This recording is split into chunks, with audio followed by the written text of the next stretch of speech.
Hindi na daw matutuloy ang movie ng Kim Pao na My Love Will Make You Disappear.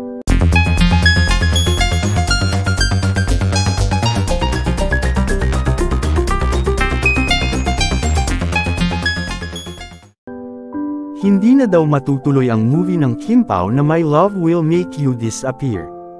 Kim Chiu naging emosyonal nang malaman. Hindi napigilan ang nararamdaman, nang malaman at mabalitaan, na hindi na raw matutuloy ang movie nila ni Paolo Avellino, na My Love Will Make You Disappear. Dahil di umano ay nagkaroon ng kasabayan ang kanilang movie, at nag-adjust na lang ang kanilang direct sa kasabayan rin itong pelikula, na Hello Love Again, na pinagbibidahan nina Catherine Bernardo at Alden Richard, na kung saan ay nagkaroon ng alitan at nag-adjust ang direct nina Kim Chiu at Paolo Avellino.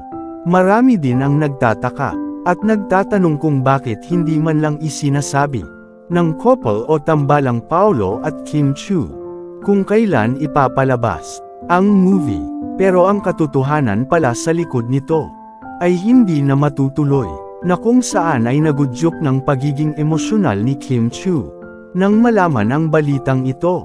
Marami ring netizen ang nagsasabi kung bakit daw hindi itinuloy. Komento ng ilan na, kaya pala hindi sinasabi kung kailan ang showing, kasi hindi na pala matutuloy dahil sa movie nila Catherine at Alden Richard. Hay nako, mas sikat nga ang Kim Pao kesa sa kanila. Kim Pao parent ako.